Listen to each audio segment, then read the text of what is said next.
do one simple thing. Listen carefully to every single word. I guarantee 80 to 90% of this topic will be ready in your mind right now. Physics is actually very easy.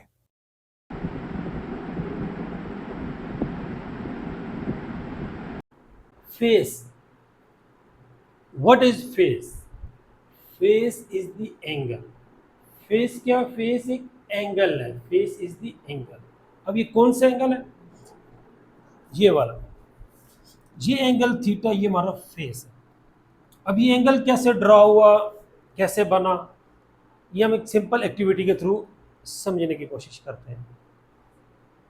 अच्छा, अब आपने इस marker की movement भी देखनी है और इसका जो शेडो है बोर्ड बेस पे भी. ये मार्कर सर्कल में मूव करेगा और इसका जो शेडो है वो इस तरह सिंपल हार्मोनिक मोशन या वाइब्रेटरी मोशन करेगा. ये आपने ज़रा देखना है. अब मैं मार्कर को सर्कल में मूव करवा रहा हूँ, लेकिन इसका जो शेडो है वो 2D मूवमेंट कर रहा है यहाँ पे बोर्ड पे. ये देखा, ये अब ये 180 डिग्री तक मूव कर चुके हैं मार्कर. अभी इसको मैं फर्दर मूव करवा रहा हूँ, इसके शेडो बिल्कुल नज़र हो गए. अब ये आगे ये इस तरह मूव कर रहा है. तो मतलब कि मार्कर को मैंने सर्कल में मूव करवाया और कोई शेडो वो इस तरह सिंपल हार्मोनिक मोशन कर रहा था. अच्छा, इसकी जो रेड कैप थी ये सर्कुलर मूव कर रही थी. अब इसकी जो सर्कुलर मूवमेंट है इसको हम बोर्ड पे इस तरह तो ड्रॉ नहीं कर सकते, तो हम फिर इसको बोर्ड पे इसी तरह ड्रॉ करते हैं. इस तरह मतलब कि ये इस तरह सर्कल में मूव कर रही थी और इसका जो प्रोजेक्शन था वो इस तरह इसके डायमीटर पे सिंपल हार्मोनिक मोशन कर रहा था. अब जब ये यहाँ पर मूव करके ये जो रेड कैप इसकी पहुंची, तो ये जो एंगल है ये इसका फेस एंगल है. स्टेप जब ये मूव करता हुआ यहाँ पहुँचेगा तो ये इसका जो फेस एंगल है वो 90 डिग्री हो जाएगा. जब ये मूव करता हुआ यहाँ पहुँचेगा तो इसका फेस एंगल यहाँ से 180, फिर इस तरह यहाँ तक पहुँचेगा तो 270, वापस यहाँ पहुँचेगा तो इसका जो फेस एंगल है वो 360 डिग्री हो जाएगा. ये है फेस एंगल. तो फेस एंगल हमें क्या बताता है? फेस एंगल चेंज करने से क्या होता था, इसका जो प्रोजेक्शन था उसका जो डिस्प्लेसमेंट है मेन पोजीशन से वो कम या ज़्यादा हो रहा था.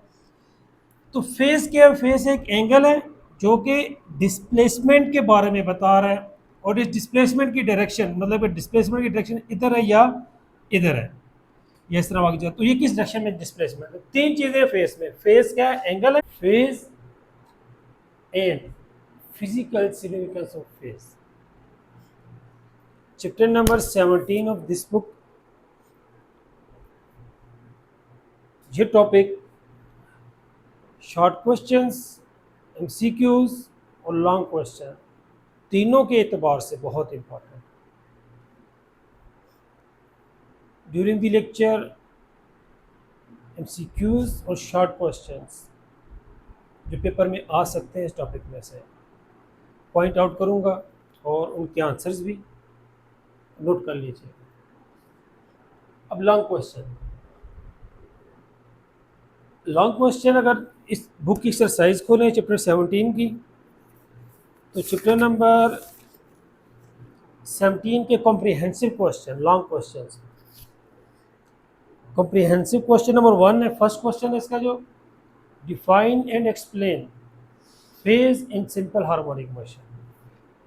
कॉम्प्रिहेंसिव क्वेश्चन नंबर 1 का आंसर यहाँ से यहाँ तक अगर पेपर में आ जाए लॉन्ग में, और या फिर क्वेश्चन चेंज होकर आता है इस तरह के define phase and also explain physical significance of phase. तो इसका आंसर भी यहाँ से लेके वहीं तक बाय 180 डिग्री तक. तो ये दो लॉन्ग क्वेश्चन इस टाइप के पेपर में आ सकते हैं. अब इसको स्टार्ट करते हैं. Face. Face. What is face? Face is the angle.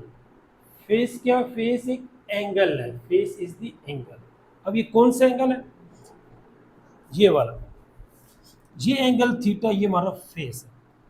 अब ये एंगल कैसे ड्रॉ हुआ, कैसे बना, ये हम एक सिंपल एक्टिविटी के थ्रू समझने की कोशिश करते हैं. जब आपने इस मार्कर की मूवमेंट भी देखनी है और इसका जो शेडो है बोर्ड बेस पे भी. ये मार्कर सर्कल में मूव करेगा और उसका जो शेडो है वो इस तरह सिंपल हार्मोनिक मोशन या वाइब्रेटरी मोशन करेगा। ये आपने ज़रा देखना है, अब मैं मार्कर को सर्कल में मूव करवा रहा हूँ, लेकिन इसका जो शेडो है वो 2D मूवमेंट कर रहे हैं यहाँ पे बोर्ड पे।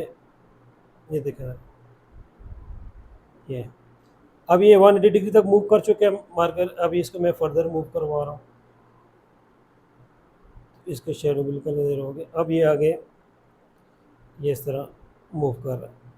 तो मतलब कि मार्कर को मैंने सर्कल में मूव करवाया और कोई शेडो वो इस तरह सिंपल हार्मोनिक मोशन कर रहा था। अच्छा, इसकी जो रेड कैप थी ये सर्कुलर मूव कर रही थी। अब इसकी जो सर्कुलर मूवमेंट है इसको हम बोर्ड पे इस तरह तो ड्रॉ नहीं कर सकते, तो हम फिर इसको बोर्ड पे इसी तरह ड्रॉ करते हैं, इस तरह। मतलब कि ये इस तरह सर्कल में मूव कर रही थी और इसका जो प्रोजेक्शन था वो इस तरह इसके डायमीटर पे सिंपल हार्मोनिक मोशन कर रहा था। अब जब ये यहाँ पर मूव करके ये जो रेड कैप इसकी पहुंची, तो ये जो एंगल है ये इसका फेस एंगल है। स्टेप जब ये मूव करते हुए यहाँ पहुँचेगा तो ये इसका जो फेस एंगल है वो 90 डिग्री हो जाएगा। जब ये मूव करता हुआ यहाँ पहुँचेगा तो इसका फेस एंगल यहाँ से 180, फिर इस तरह यहाँ तक पहुँचेगा तो 270, वापस यहाँ पहुँचेगा तो इसका जो फेस एंगल है वो 360 डिग्री हो जाएगा। ये है फेस एंगल। तो फेस एंगल हमें क्या बताता है? फेस एंगल चेंज करने से क्या होता था, इसका जो प्रोजेक्शन था उसका जो डिस्प्लेसमेंट है मेन पोजीशन से वो कम या ज़्यादा हो रहा था। तो फेस क्या है? फेस एक एंगल है जो कि डिस्प्लेसमेंट के बारे में बता रहा है, और इस डिस्प्लेसमेंट की डायरेक्शन मतलब डिस्प्लेसमेंट की डायरेक्शन इधर है या इधर है, या इस तरह आगे जाए तो ये किस डायरेक्शन में डिस्प्लेसमेंट है। तीन चीज़ें फेस में। फेस क्या है? एंगल है जो कि स्पेसिफाई कर रहा है क्या? डिस्प्लेसमेंट और उसकी डायरेक्शन। एंगल, डिस्प्लेसमेंट और डायरेक्शन, तीन चीज़ें फेस में, ये आपने माइंड में रखना। Phase is the angle that specifies the displacement, angle, displacement और direction, and direction of motion of a particle in simple harmonic motion. तो ये सिंपल हार्मोनिक मोशन में था जिसका शेडो प्रोजेक्शन था, तो सिंपल हार्मोनिक मोशन में था। तो फेस क्या? फेस में हम लोग तीन चीज़ें आप माइंड में रखनी है। फर्स्ट, फेस क्या? एंगल जो कि स्पेसिफाई कर रहा है क्या? डिस्प्लेसमेंट को और डायरेक्शन को, direction of motion of particle. ये तो हो गया फेस, डेफिनेशन ऑफ फेस। अब we know x is equal to x naught cos theta. ये क्वेश्चन हमने लास्ट लेक्चर में ड्राइव की थी, और जिस स्टूडेंट ने लास्ट लेक्चर नहीं सुना तो वो लाजमी उसको एक दफ़ा सुन ले और इसको ये लेक्चर ज़रा बेहतर समझ आ जाएगा। और लास्ट लेक्चर का लिंक मैं डिस्क्रिप्शन में दे दूँगा। अब नेक्स्ट क्या हुआ, x इस तरह नीचे आ गया, इक्वल टू भी x नॉट भी कॉस भी, सिर्फ थीटा की जगह पे हमने ओमेगा टी लिख दिया, और ये भी हमने लास्ट लेक्चर में इसको एक्सप्लेन किया था। अब theta is equal to omega t is the phase of motion. यही बेसिकली जो थीटा है यही हमारा फेस है, ये लिखा हुआ है थीटा। अब इनिशियल फेस, अब इसकी डेफिनेशन क्या है? इनिशियल फेस क्या है? इसी के क्वेश्चन में इसका आंसर है। इनिशियल किसे कहते हैं? शुरू के, स्टार्टिंग के। तो इनिशियल क्या है हमारे पास? Starting position. ज़रा मैं डायग्राम से इनिशियल फेस को अगर एक्सप्लेन करूं तो इस तरह होगा कि ये हमारे पास इनिशियल फेस क्या है। अगर हम सब टाइम ज़ीरो था स्टॉप वॉच पे, तो हम अगर यहाँ से स्टार्ट करें तो इनिशियल हमारे पास ज़ीरो है। अगर हम यहाँ से स्टार्ट करें तो इनिशियल एंगल हमारा इनिशियल फेस क्या होगा? 90 डिग्री। इनिशियल मीन्स के इनिशियल पोजीशन, स्टार्ट की पोजीशन, स्टार्टिंग पोजीशन। इनिशियल कहते हैं शुरू के, स्टार्टिंग। तो ये डेफिनेशन में देखें ज़रा, इनिशियल क्या है कि हमारे पास starting position. Initial phase tells us the starting position. उसकी स्टार्टिंग पोजीशन कौन सी थी, किस डिग्री पे, और उसका project of the oscillating particle at T is equal to zero. मतलब जब स्टॉप वॉच पे हमने टाइम स्टार्ट किया तो जब टी जीरो था, starting point at T is equal to zero, तो उस वक्त जो उसकी पोजीशन थी ऑसिलेटिंग पार्टिकल के जो प्रोजेक्शन में उसकी जो पोजीशन थी, अगर मैं डायग्राम से एक्सप्लेन करूँ तो अगर ये मार्कर हमारा यहाँ पे था, जैसे मतलब यहाँ पे है, तो स्टार्टिंग जो उसका शेडो यहाँ पर होगा, और ऊपर जाएंगे तो शेडो आगे आ जाएगा। तो शेडो ये ऑसिलेट कर रहा है इसकी स्टार्टिंग पोजीशन। तो ये इनिशियल फेस हमें बता रहा है कि जिस एंगल के हिसाब से इसकी स्टार्टिंग पोजीशन भी चेंज हो रही है। तो यही बात वो कर रहे हैं। Initial phase tells us starting position of oscillating particle at t is equal to 0। और इनिशियल फेज को हम फाइ से रिप्रेजेंट करते हैं और फेज को हम पढ़ते हैं थीटा से। ये हमारे पास है फेज थीटा, फेज को थीटा से और इनिशियल फेज को फाइ से। तो इनिशियल फेज में फिर हम जब इनिशियल फेज हमारे पास होगा तो हम यहाँ पे साथ प्लस फाइ लिख देंगे, ये लिखा हुआ है प्लस फाइ। बाकी ये इक्वेशन हमारी सेम है, ये देखें x x equal to x naught cos omega t cos omega t सिर्फ प्लस फाइ। अगर इनिशियल अगर जीरो है तो फाइ जीरो होगा, तो सेम ये इक्वेशन दोबारा बन जाएगी। और यही phi is the initial phase, ये जो फाइ है यही हमारा क्या है, इनिशियल फेज है।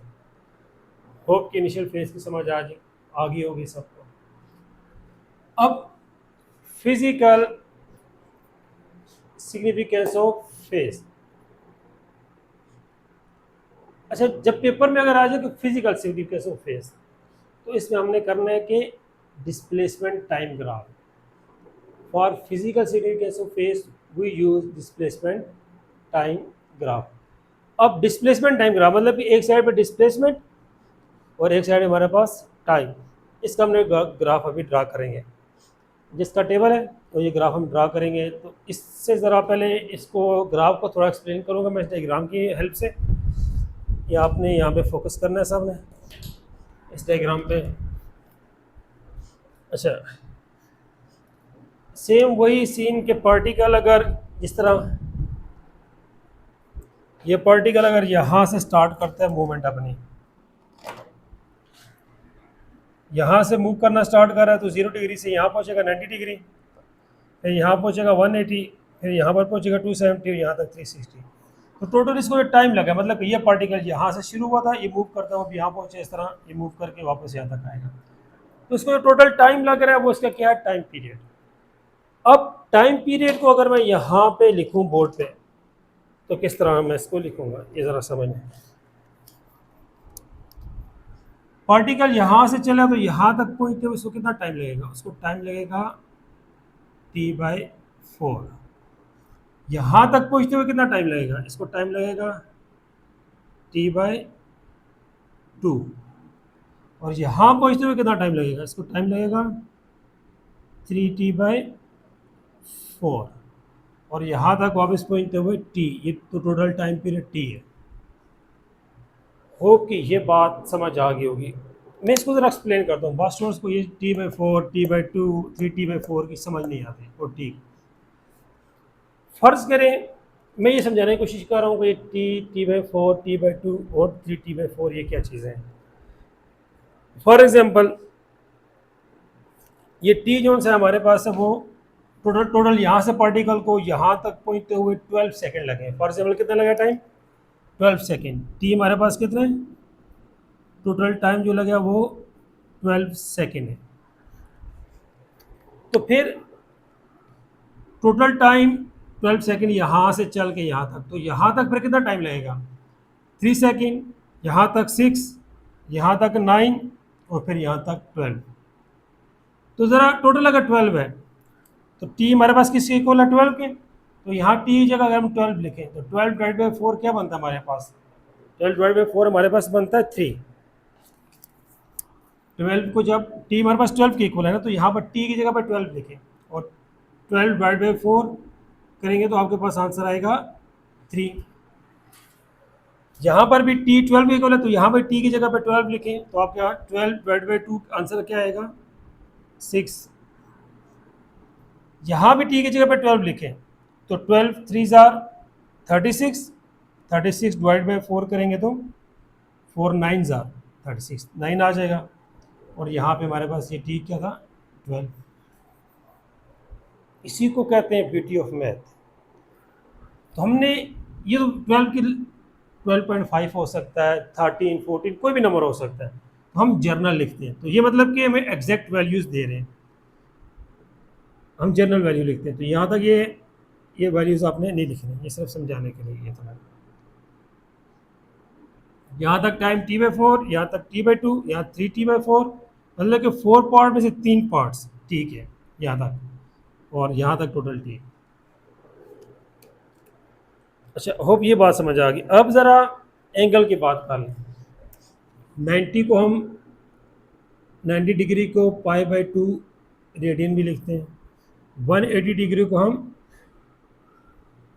पाई रेडियन भी लिखते हैं, 270 को हम लिखते हैं 3 पाई/2 रेडियन, और 360 को हम 2 पाई रेडियन भी लिखते हैं, के इक्वल भी होता है ये। अच्छा, ये चीज़ अब आपने माइंड में रखनी है। अब डिस्प्लेसमेंट टाइम ग्राफ है हमारे पास। डिस्प्लेसमेंट जो मूव कर रहा था शेडो का, वो कहाँ से था? x0 से शुरू हुआ था -x0 तक, x0 से -x0 डिस्प्लेसमेंट। तो हमने जो ड्रा करना है, अब ज़रा यहाँ पर आ जाए इसमें, डिस्प्लेसमेंट टाइम ग्राफ, एक साइड पे डिस्प्लेसमेंट, एक साइड पे टाइम। तो यहाँ पर डिस्प्लेसमेंट है हमारे पास, और यहाँ पे हमारे पास टाइम, हॉरिजॉन्टल टाइम है, वर्टिकल डिस्प्लेसमेंट। और डिस्प्लेसमेंट x0 से -x0, जो शेडो था वो x0 से शुरू हुआ था, और -x0 के बिटवीन वो सिंपल हार्मोनिक मोशन या ऑसिलेटरी मोशन कर रहा था।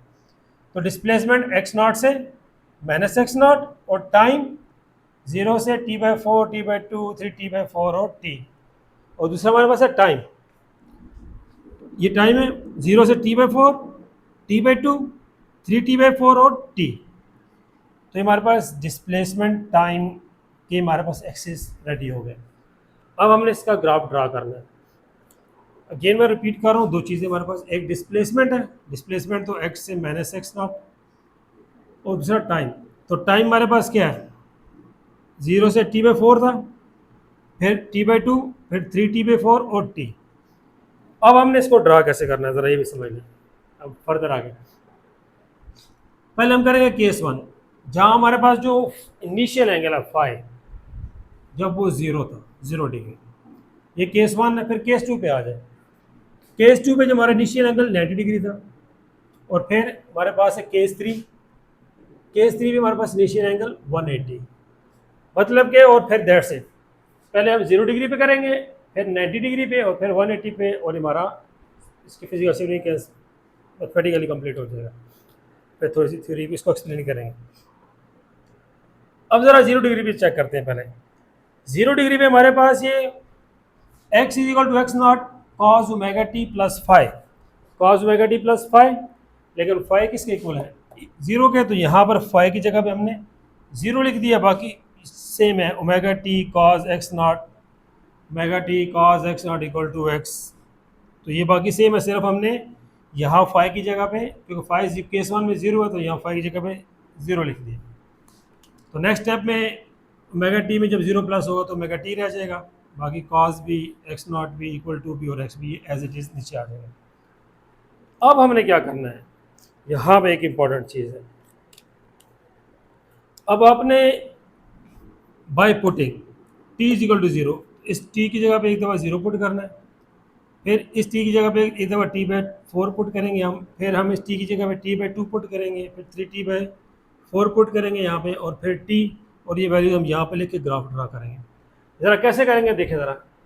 ये हमारे पास है x = x0 cos ωt, ये हमारे पास है x = x0 cos ωt, sorry small t। अच्छा, अब एक चीज़ हमने लास्ट लेक्चर में पढ़ा था कि ओमेगा किसके इक्वल होता है? 2π/t। लास्ट लेक्चर लाजमी सुन लें, इसमें हमने ये चीज़ें एक्सप्लेन की थी प्रॉपर, और उसका लिंक मैं डिस्क्रिप्शन में दे दूंगा, तो लाजमी सुनिएगा, ये बेहतर सुनो। तो हम ओमेगा की जगह पे क्या लिख देंगे? 2π/t। हमारे पास कोई ये बन जाएगी x = x0 cos omega, omega की जगह हम लिख देंगे 2π/t, और इस t, ये हमारे पास t एज इट इज़ आ गया। हमने अब यहाँ पर क्या किया, ये ज़रा समझ लें। जस्ट इस ओमेगा की जगह पे इसकी वैल्यू पुट कर दी। ओमेगा किसकी इक्वल 2π/t, तो ओमेगा की जगह पे 2π/t, बाकी ये टी भी इस तरह नीचे आ गया, cos भी एक्स नॉट भी इक्वल टू एक्स भी इसी तरह से आ गया। अब हम शुरू करेंगे, पहले टी की जगह पे जीरो पुट करेंगे, तो हमारे पास आंसर क्या आ रहा है? हमारे पास हो गया x is equal to x naught cos 2 pi over t, और इस टी की जगह पे हमने क्या पुट करना है पहले? जीरो। इस स्मॉल टी की जगह पे मैं जीरो पुट कर रहा हूँ।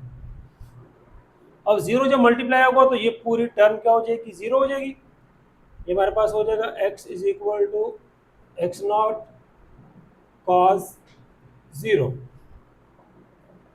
जीरो 2 पाई ओवर टी से मल्टीप्लाई होके जीरो हो गया, जीरो जिससे मल्टीप्लाई होता है उसे जीरो कर देते हैं। तो हमारे पास क्या बचेगा? x is equal to x naught cos zero किस इक्वल होता है? 1। हमारे पास x is equal to x naught, ये एक्स नॉट वन जार एक्स नॉट मल्टीप्लाई हो, तो x की वैल्यू क्या आई है? एक्स नॉट जब t जीरो था। अब यार यहाँ पर आपने वैल्यू पुट करनी है, वैल्यू पुट करने लगो मैं। जब t जीरो था तो x की वैल्यू क्या आई है? x is equal to x naught, तो x की वैल्यू हमारे पास आ गई है एक्स नॉट। जब स्मॉल टी हमने जीरो पुट किया तो x एक्स नॉट आ गया। अब हम x की t की जगह पे पुट करेंगे t/4। अब जरा दोबारा चेक करें यहाँ पे, अब हम पुट करेंगे t/4।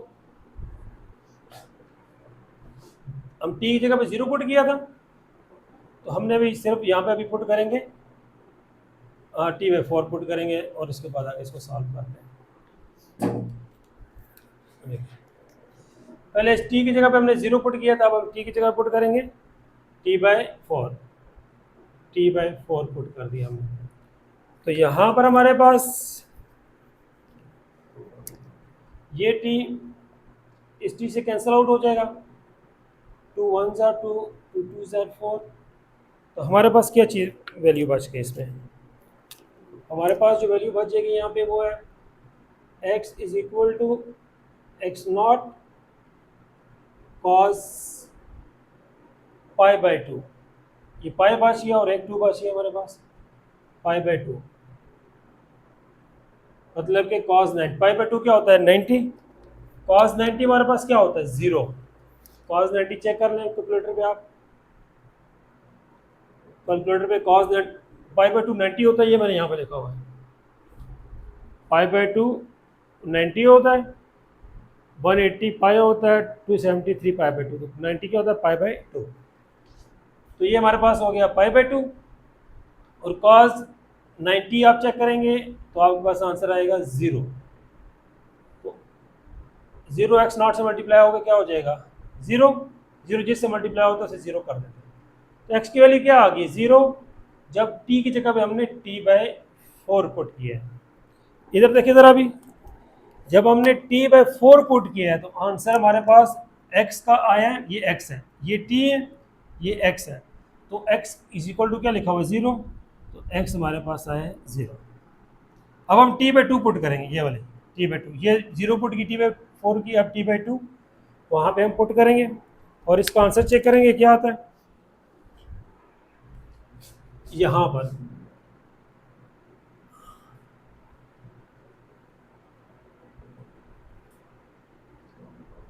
और आगे फिर हम ये चेक करते हैं कि इसका आंसर क्या आता है। अब हमने t/2 पुट करना है इसकी जगह पर, t/2। तुम्हारे पास अगेन ये t और ये t कैंसिल आउट हो जाएंगे, ये 2 1 जार और 2 1 जार, ये भी कैंसिल आउट हो गए। हमारे पास क्या वैल्यू बची है यहाँ पे? सिर्फ पाई, काज पाई, और पाई किसके इक्वल होता है? 180। ये यहाँ पर देख रहे हैं, अभी मैंने बताया था कि हमारे पास पाई किसके इक्वल होता है? 180 डिग्री के इक्वल होता है। तो ये हमारे पास आ गया पाई 180 डिग्री, और कॉस 180 किसके इक्वल होता है? कैलकुलेटर पे चेक करें तो आपके पास आंसर आएगा -1। कॉस 01 और कॉस 180 -1, -1 जब एक्स नॉट से मल्टीप्लाई होगा तो ये हो जाएगा -x0। तो अभी आंसर क्या है हमारे पास? हमारे पास आंसर आ रहा है -x0। जब t/2 पुट किया है तो -x0, ये जब हमने t/2 पुट किया तो हमारे पास आंसर आ रहा है -x0। अब हम पुट करेंगे 3t/4 और उसके बाद फिर हम t पुट करेंगे। तो मैं यहाँ पे डायरेक्ट वैल्यू लिख देता हूँ इनकी, या चले वैल्यू कंप्लीट पुट कर देता हूँ आपको, उसके बाद फिर आगे। अब नेक्स्ट हम पुट करने जा रहे हैं इसकी जगह पे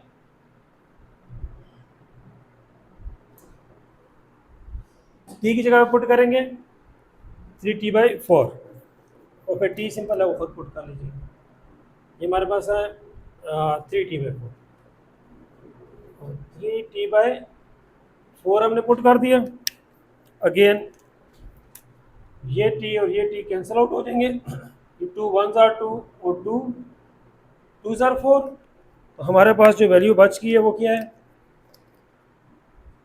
एक तो बचा है 3π/2 3π/2 और 3π/2 किसकी इक्वल होता है 270 के। ये जरा देखें 3π/2 किसकी इक्वल होता है 270 डिग्री। तो cos 270 अगर आप करेंगे तो आपके पास आंसर अगेन आएगा 0। cos 90 भी 0 है और 3π/2 भी 0 है। तो 0 जब x0 से मल्टीप्लाई होगा तो आंसर क्या आ जाएगा 0।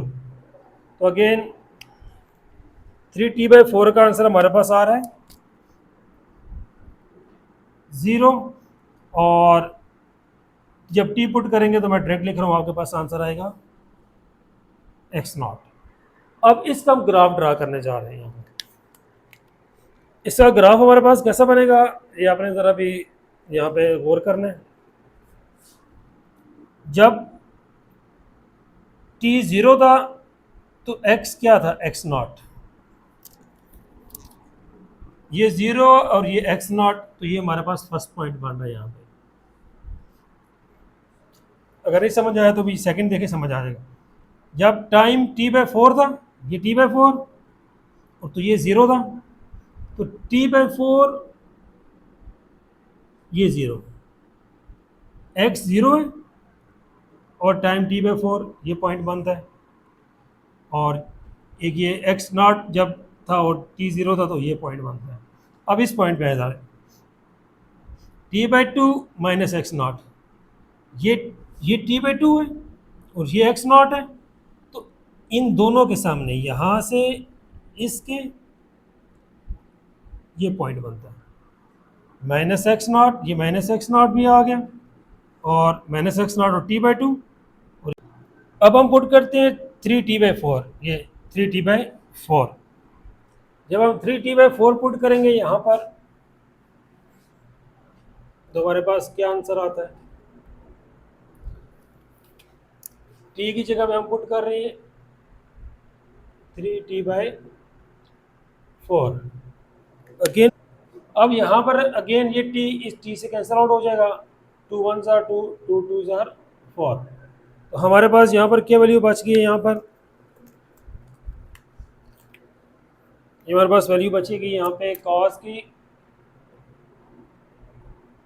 3π/2 3π/2 और 3π/2 किसके इक्वल होता है 270 के।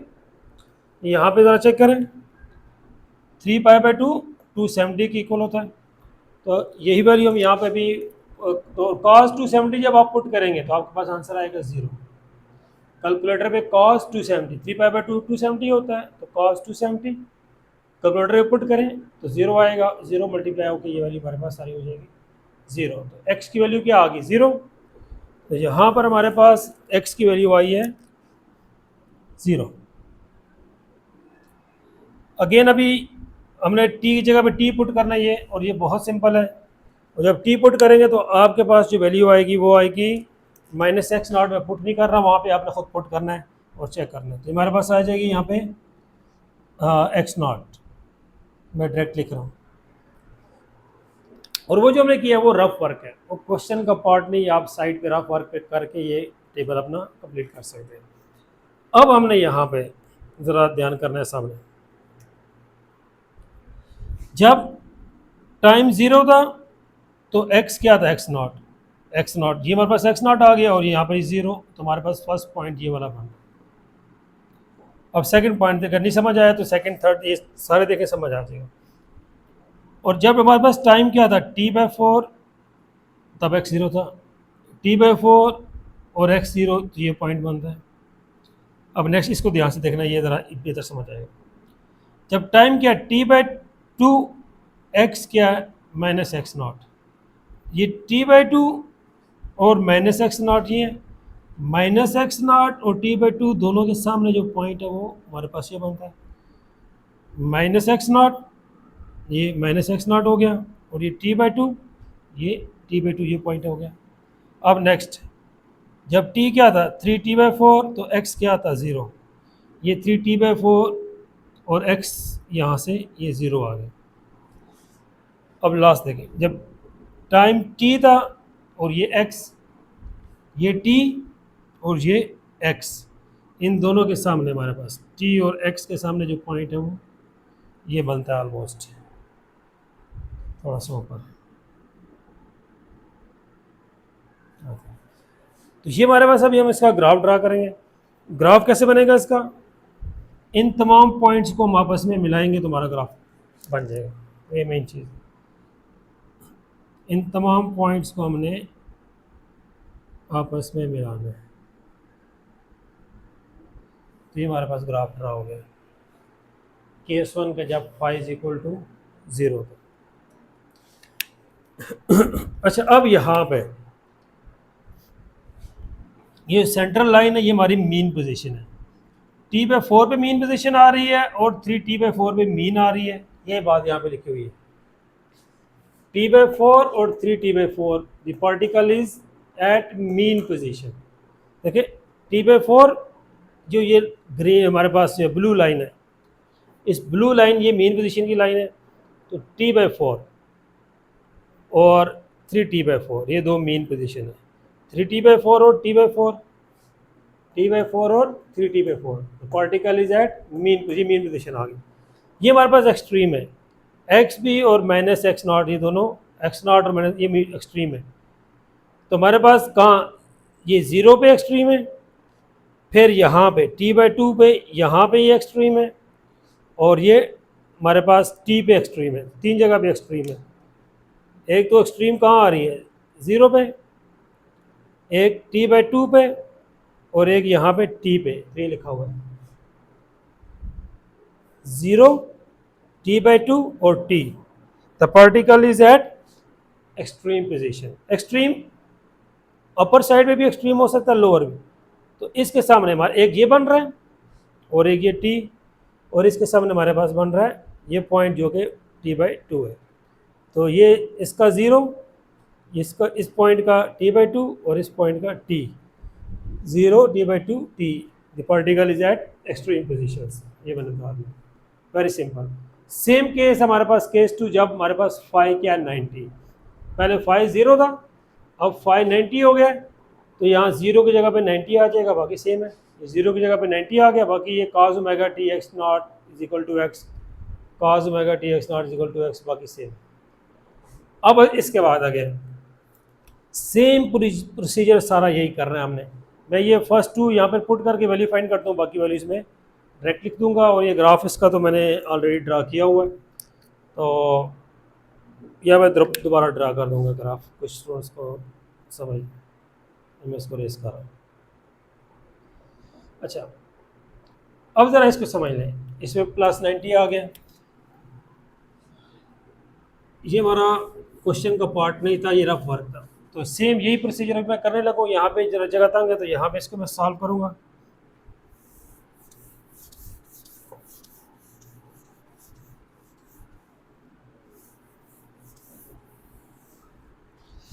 अच्छा, तो हमारे पास ये बन रही है, यहाँ पे कोई बन रही है x is equal to x naught cos omega t plus 90।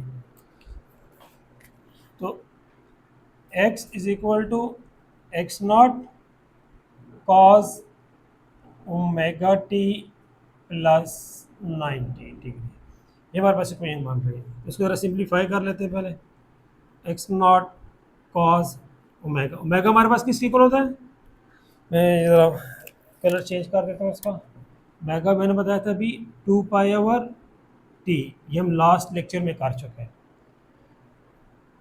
सिर्फ ओमेगा की जगह पे मैंने उसकी वैल्यू 2 पाई ओवर टी लिख दी है, ये टी एज इट इज़ नीचे आ गया, और ये फिर इसके बाद प्लस है तो प्लस है ये 90 डिग्री। अब हम करेंगे यहाँ पे x is equal to x naught, ये x इक्वल टू ये x naught cos 2 pi over t as it is है। अब स्मॉल टी, अब ज़रा यहाँ पे देखें, हम पहले t की जगह पे 0 पुट करेंगे, फिर t/4, फिर t/2, 3t/4 और फिर t। ये यहाँ पे ये टेबल है, हम फर्स्ट पर t की जगह पे 0 पुट करेंगे, ये हमारे पास है t, तो t की जगह पे हमने पुट कर देना यहाँ पे, इस चेंज कर रहा हूँ मार्कर ज़रा समझ आ जाए, इस t की जगह पे हम पुट कर रहे हैं 0, फिर ये आगे प्लस 90 एज इट इज़ नीचे आ जाएगा, प्लस 90 डिग्री। अब नेक्स्ट स्टेप में हमारे पास क्या हो जाएगा, x is equal to x naught cos, अच्छा ये 0 मल्टीप्लाई होगा 2 पाई ओवर टी के साथ, तो ये हो जाएगा 0, फिर प्लस है, प्लस एज इट इज़ आ जाएगा, फिर 90 है तो ये 90 आ गया। तो नेक्स्ट स्टेप में हमारे पास हो जाएगा x is equal to x naught cos 90 plus 0 क्या होता है 90, और कॉस 90 किसके इक्वल होता है 0 के, थे कॉस 90 हमारे पास 0 होता है, तो x की वैल्यू हमारे पास आ गई 0, 0 मल्टीप्लाई होगा x नॉट से तो 0 हो जाएगा। मतलब कि जब t 0 पुट किया है तो x भी 0 आ गया हमारे पास, तो यहाँ पे हम फिर x की वैल्यू हमारे पास क्या आई 0, तो x की जगह पे मैंने ये 0 वैल्यू यहाँ पे पुट कर दी। अब नेक्स्ट, अब हमने t की जगह पे पुट करना t/4, 0 पुट कर दिया, अब हम t की जगह पे t/4 पुट करूँगा, बाकी ये वैल्यूज मैं डायरेक्ट लिख दूंगा, ये जरा समझ लें। t की जगह पे हम इस t की जगह पे मैं पुट करने जा रहा हूँ, पहले 0 पुट किया था, अब इस t की जगह पे हम पुट करेंगे t/4, t/4 हमने पुट कर दिया। अब यहाँ पे ये कैंसिल आउट हो जाएंगे, ये t इस t से कट जाएगा, 2 1s are 2, 2 2s are 4, और इसके बाद हमारे पास यहाँ पर जो वैल्यू बच जाएगी वो है हमारे पास π/2, π/2, ऊपर हमारे पास पाई बच रहा है और नीचे 2 बच रहा है, बाकी कैंसिल आउट हो गए। π/2 क्या होता है 90, मैंने वीडियो बैक करके देख लेगा, तो 90 प्लस 90 हमारे पास हो जाएगा 180, और cos 180 किसके इक्वल होता है, cos 180 होता है हमारे पास -1 के, और -1 जब x नॉट से मल्टीप्लाई होगा तो ये हमारे पास हो जाएगा -x नॉट, तो ये हमारे पास t/4 की वैल्यू क्या आ रही है -x नॉट, और इस तरह मैं भी ये नेक्स्ट वैल्यू इस बुक से दे के डायरेक्ट पुट कर रहा हूँ, तो और आप याद भी रख सकते हैं। अच्छा, तो ये हमारे पास वैल्यू बच गई,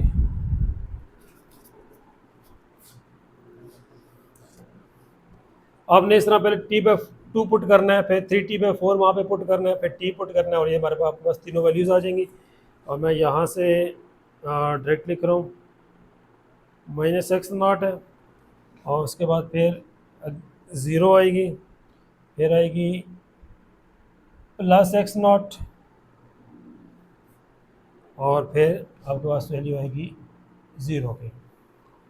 अब इसको ग्राफ को हम वहाँ ड्रा कर लेते हैं, तो ग्राफ को जब हम ड्रा करेंगे,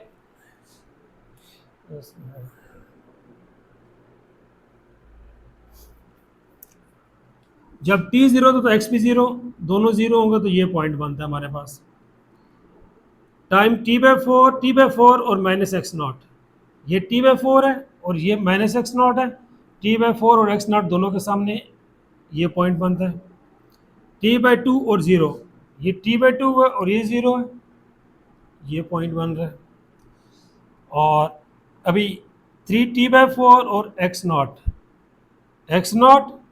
और 3t/4 और x नॉट दोनों के सामने ये पॉइंट बनता है, और लास्ट में टी और ज़ीरो, ये टी हमारे पास और ये ज़ीरो, इन दोनों के सामने ये पॉइंट हमारे पास बनता है। अगेन जब ग्राफ ड्रा करेंगे तो इन तमाम पॉइंट्स को हम मिलाएंगे तो हमारा ग्राफ ड्रा हो जाएगा।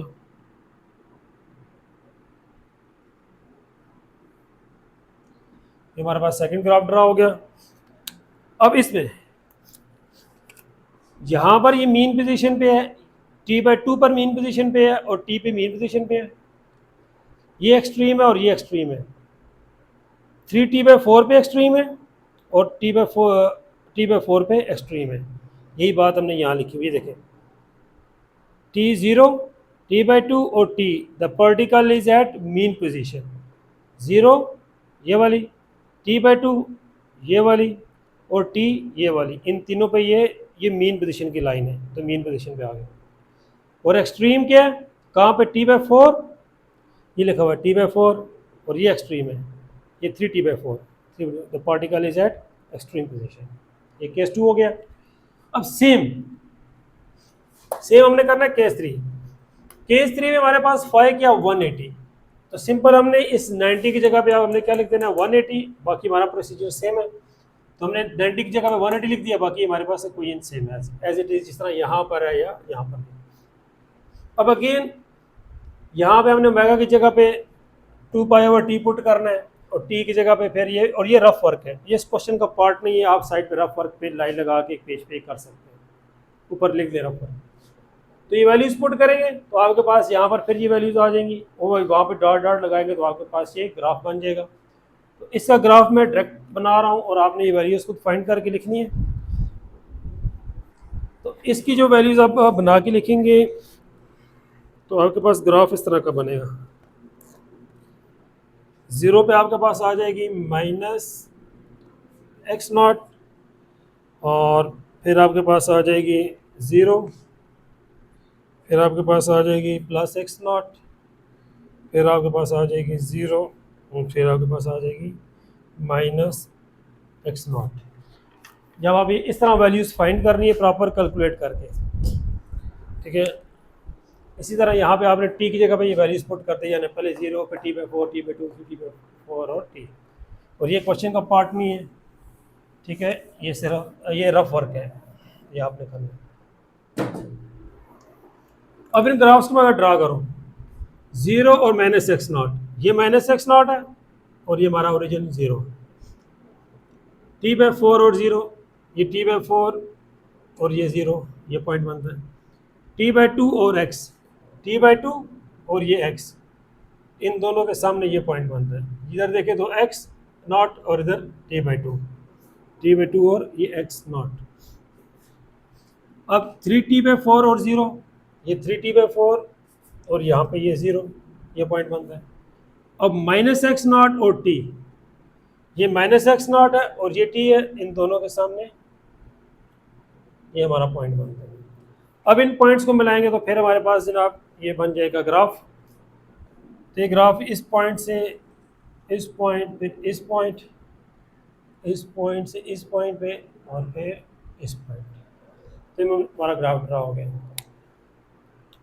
अच्छा अगेन अभी यहाँ पे हमने ये क्या लिखा हुआ है, ये t/4 पे मीन पोजीशन बन रही है और 3t/4 पे मीन पोजीशन बन रही है, ये लिखा हुआ है t/4 और 3t/4, the particle is at mean position. ये एक्सट्रीम है, ये एक्सट्रीम है, ये भी एक्सट्रीम है और ये भी एक्सट्रीम है। ये हमारे पास बन रहा है 0, t/2 और t, 0, t/2 और 2, हमारे पास ये पार्टिकल कहाँ पर है, यहाँ पे एक्सट्रीम पोजीशन है। अब ज़रा समझना, यहाँ पे अब शॉर्ट क्वेश्चंस बनते हैं और एमसीक्यूज भी बनते हैं। अच्छा ये हमारे पास है, ये ज़रा यहाँ पे ये फिग ए हमारे पास, ये फिग बी और ये फिग सी। अब ये क्या लिखा जाता है, देखना, the curve in fig B leads the curve in fig A by 90 degree. इधर बात समझ लें, कह रहे हैं कि जो फिग बी है, ये इस कर्व ए को, फिग बी का जो ये कर्व है, ये फिग ए के कर्व को लीड कर रहा है कितना, 90 डिग्री। मतलब कि ये यहाँ पे जब था तो ये वाला जो कर्व था ये इससे आगे चला गया है, कितना, 90 डिग्री। यहाँ पे ये x0 यहाँ माइनस एक्स नॉट, ये टोटल 180 डिग्री होता है। मतलब कि ये जो कर्व है लीड कर रहा है इस कर्व को कितना, बाय 90 डिग्री, क्योंकि ये एक्स नॉट पे था तो वो मूव करके आगे जा चुका था ओरिजिन पे। और आगे क्या ये लिखा हुआ है, the curve in fig A in fig B leads, जो लीड कर रहा है, ये फिग बी का कर्व जो लीड कर रहा है, the curve in fig A by 90 degree. अच्छा आगे देखिए, and the curve in fig C, ये फिग सी का जो कर्व है, leads the curve in fig A by 180 degree. ये सी का जो कर्व है, ए का तो यहां पर है ना, फिग ए का देखिए जरा, ये एक्स नॉट पे है, और फिग सी का जो माइनस एक्स नॉट पे है, और फिग बी का सेंटर में ओरिजिन पे है। तो ये जो कर्व है ये उस ए को 180 डिग्री से लीड कर रहा है, मतलब कि उससे 180 डिग्री आगे था जब स्टार्टिंग टाइम था। तो ये लीड्स और लैग, या ये भी कह सकते हैं कि ये इसको लैग कर रहा है 190 डिग्री पे या 180 डिग्री पे, या ये कह सकते हैं कि ये इसको लीड कर रहा है 90 डिग्री पे या ये 180 डिग्री पे फिर ये को लीड कर रहा है। होप कि यहाँ तक समझ आ गया। अब ये बड़ा सिंपल है, ये अच्छा ये शॉर्ट क्वेश्चंस में या लीड लैग के बारे में आपको कंफ्यूज कर सकते हैं डायग्राम की हेल्प से आगे, तो ये ज़रा आपने ये चीज़ें समझ लेनी है। शॉर्ट क्वेश्चन यहाँ से आ सकते हैं और यहाँ से। अब शॉर्ट क्वेश्चन है यहाँ से क्यों, व्हाट इज़ फेस डिफरेंस, अच्छा इन फेस और आउट ऑफ फेस ये क्या होता है, और ये 183 जी ज़रा समझ लें। फेस डिफरेंस इसी में इसका आंसर है, दो पार्टिकल के फेसिस का डिफरेंस फेस डिफरेंस है। मतलब कि इसका अगर पेपर में आ जाए क्वेश्चन के व्हाट इज फेस डिफरेंस या डिफाइन फेस डिफरेंस, तो आंसर आपने लिखना है the difference in phases of two oscillating particle is known as phase difference. दो ऑसिलेटिंग पार्टिकल के फेसेस में जो डिफरेंस है उसे फेस डिफरेंस कहते हैं। ये इसका आंसर है, इंग्लिश में भी बता दिया। अब इन फेस और आउट ऑफ फेस क्या है, इसका अगर पेपर में आ जाए व्हाट इज इन फेस, तो आपने इसके आंसर में लिखना है if the phase difference is 0 degree or 360 degree then the oscillating systems are in phase। तो oscillating system जो से वापस में क्या है, in phase है। और out of phase क्या कहें, if the phase difference is 180 degree then the oscillating systems are out of phase। तो वो क्या होंगे, out of phase होंगे। ये शॉर्ट क्वेश्चन एमसीक्यूज में इस तरह के क्वेश्चन पूछे जा सकते हैं।